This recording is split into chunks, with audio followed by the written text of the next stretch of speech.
Howdy everyone, Sky High Ken here, and today I'm going to be talking about the topic of why the education system is outdated.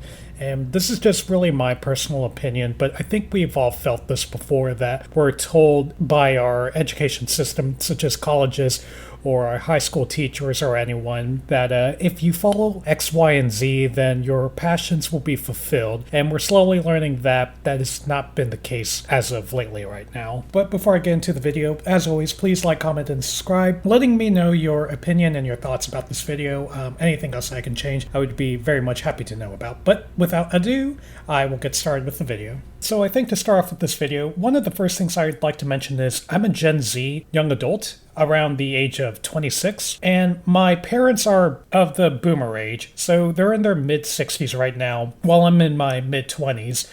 26 to be exact. So you can kind of tell that my parents have lived through the very much older generation of, try to find a stable job, try to stay within that job, grow within the company, make friends, make great networks, and always try to stick out for yourself. The normal general older age demographic information that you would be told. And while the advice definitely did work absolutely, during when they were much younger, during their age, there's a reason why it doesn't work for our current time. And I want to say that has to do with the competition that we're given right now. So let's kind of go ahead and imagine this real quick. So back then, our family was taught how to not work in the oil rig or how to try to find a luxurious job in the corporate setting of an office, because no one wanted to work in, once again, the oil rigs, the oil mines. So they really emphasized the need of going to college. That has always been the go-to thing that America has really pushed for 40 or 50 years up until this very point in time. And with that same advice, it gets old and that competition wears down, meaning that that same advice wears down from what the value that it was given back then, which is also why a lot of students still believe that when you get a degree, you're given a chance at finding a job that fulfills that luxurious lifestyle. That could be a software engineer in our modern time. That could be a financial advisor. It doesn't matter. The key point that I'm trying to make here is that, yes, absolutely, in theory, it was, in a way, easier or more manageable for our family to actually manage to, for one, get a degree, then get a job, then they can buy a house. That was the formula that had been told for us for a plethora of years. It's just simply outdated. We all know about that. It's very similar to someone telling you that invest, in Bitcoin, or invest in the stock, and then everyone knows about it. Everyone knows that it's already going to either pump or dump, but you just know about it. The information is already out there. It's been repeated to us so many times that it's going to have to click to one of us that it's not going to work anymore. Something has to change. And the thing that is actually changing right now is, well, AI. AI has been the major boom that our parents, of course, didn't live through, because it's already starting to automate a lot of our jobs. And that's not a bad thing, actually. In some regards, it's a very good thing, because it progresses what we can do with our own lives. We have a lot of information online that we can use to study, to ask AI, hey, how do you cook pizza, or how do you make a meatloaf? It really is a useful technique. However, companies have, of course, seen that a lot of these data entry jobs, or these mundane automated jobs, can be replaced with AI. It's a new game. It's a new competition. We're just living in a more competitive state here in America. And what I mean by that also is we're given a much more harder choice, that we have to be more, I guess you can say, smarter, essentially, or more educated in useful skills that meet the requirements for a competitive environment in America. The competition is harder as jobs become more strict with requirements. Layoffs occur and people become more consumeristic rather than innovative, which I think is a very huge key point that we all have to understand is, where do you exactly lie within the corporate America, or just in general a lifestyle sense? Are you a person that is consuming media, wasting your time, or are you actually someone that wants to be innovative, or to create, to produce, And this specific thing that I actually did mention was actually an inspiration from another YouTuber. I don't exactly have his name, but I really do appreciate the content that he did spread by saying that who are you in this world of the world that we live in right now, especially for us Americans? Are you a consumer or are you an innovator? This is a prime key thing that a lot of schools and colleges don't really teach, but what they do teach is how to think a specific way. I'm not trying to say that, colleges are trying to brainwash us for a political stance. I mean, I could go on that rant, but what I mean more like is in math class, when you learn about algebra or calculus, you're using a specific part of your brain that is supposed to be used for a more logical way of thinking.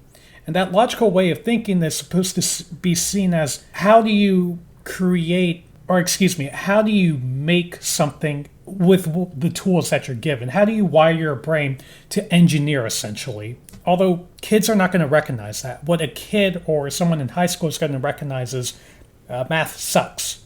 I don't like it. And fair point. They're not going to like it because it's hard. It's a hard way of thinking. It's a hard logical thought process, which kind of goes back around to me saying that the education system, of course, is outdated. Kids are not necessarily taught to be innovative, but we're taught to think a specific way to engineer our brains. And again, not engineer our brains to be brainwashed, but engineer our brains to think a logical sense so that way we can try to become competitive in a corporate America society. But once again, that old way of thinking has been dated back ever since, well, of course, around early 1900s. The same formula that our parents have been taught. It's just been used over and over and over again. It's outdated. That information has already been out there. But I don't want to be someone that truly complains about, the education system is bad and blah, blah, blah. The goal of the video is to pretty much articulate that it's one of those don't hate the player, hate the game until you are aware of the circumstances that you could end up if you do not choose your time wisely. So what do I mean by choosing your time wisely? What I mean by that is finding a useful skill that isn't going to be automated by AI, or for surely that's not going to be automated by AI. And I'll give you an example. We all know that art is already becoming automated by AI. And understandably, you have a lot of passionate artists that are arguing against, AI is stealing their art and it's not giving them any form of income. In a competitive business standpoint, they don't care. Our American society, whether it's good or bad, which I don't simply care, we run on a business. We run on economics. We run on a consumeristic, innovative society that tries to innovate better production, better goods, better services, better products. And AI, now that it can be flooded by generating any image you want, it's just not seen as a useful skill to have. And it's unfortunate because, the philosophy is that artists actually do have love and joy in that skill. And that's not also to bash on them if they want to continue it or not. It's just more like from a business standpoint, it's not a useful skill. There shouldn't be anything taken personal from that. What should be taken personal is when you do yourself a disservice of not trying to innovate or trying to learn new skills that are actually beneficial for a human need or a human productive growth that speeds the progress of our humanity of society. This is actually just a funny personal story too, but I actually used AI myself in order to get my brother a photo of us and my friends as looking like badass Chads. And it was all simply done by using, of course, ChatGPT, pasting that picture onto like a canvas wallpaper and then printing it out. And it came out really great, actually. It's not something that I'm trying to say be scared of AI, but use it to your advantage to learn from it. Learn from what it teaches you.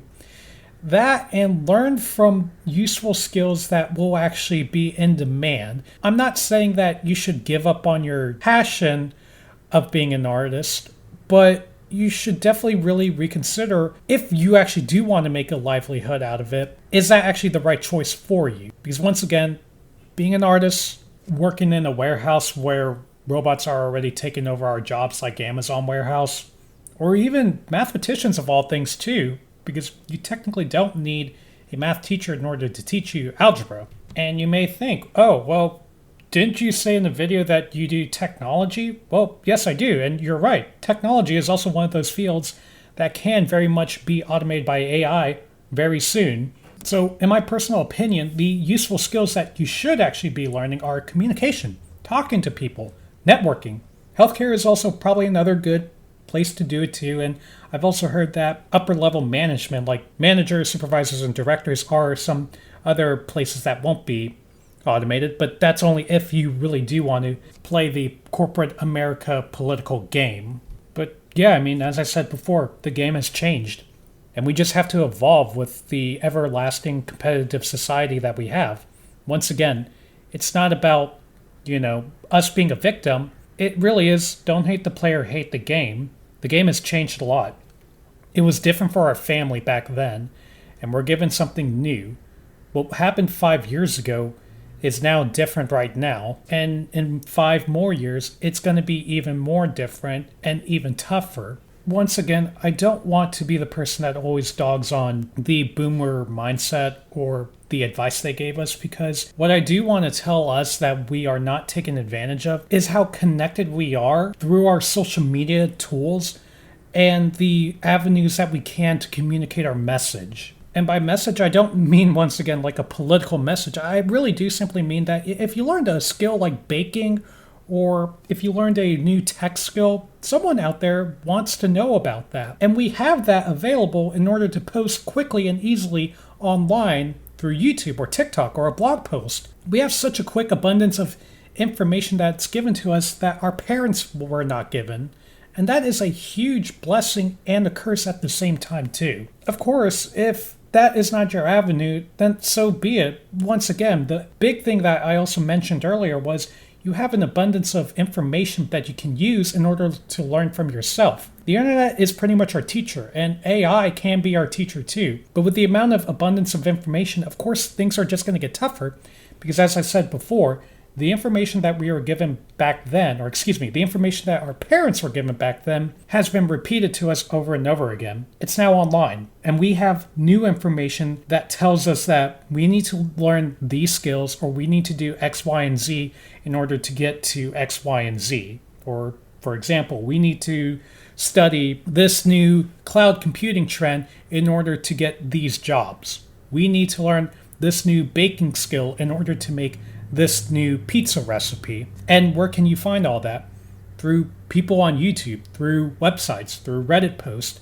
It's all out there. That's something that our parents were not given. And that's something that we can definitely take advantage of right now at this very point in time. But I think I've honed on, in my opinion, why the education system personally to me is outdated. And it's not even just the education system that I would even say is outdated. It's just simply the advice that we've been told for a long time. I think it's just that we're just too blind to see it right in front of our faces that we can still learn anything that we want on YouTube, on Twitter, on TikTok, or wherever you get your information from. We're just too numb by the brain rot of it at this point. So there really is a bit of both ends to kind of blame. I mean, we kind of should blame ourselves a little more, because what we've been told has been out there for quite a while. We should have known this by this point. But hopefully this message is still trying to emulate and articulate that you still have that abundance of information right here to start now. So I think I'm just going to wrap up this video with this one final tidbit thought. If you're truly thinking about making a New Year's resolution goal, just take 5 minutes, open up a notepad,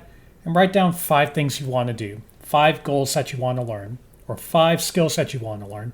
It doesn't have to be that tough. They can be, I want to learn how to make, once again, a pizza. I want to get personally for me, I want to take my CompTIA A+ exam and hopefully pass it. Or for another person, I want to start my new art channel. It doesn't matter. Point is that do not be a consumer, be an innovator. With that said, I'm going to go ahead and end this video right here. Hope you enjoyed it. If you did, please like, comment, and subscribe for more videos like this, and I'll see you in the next one. Y'all take care. Bye-bye.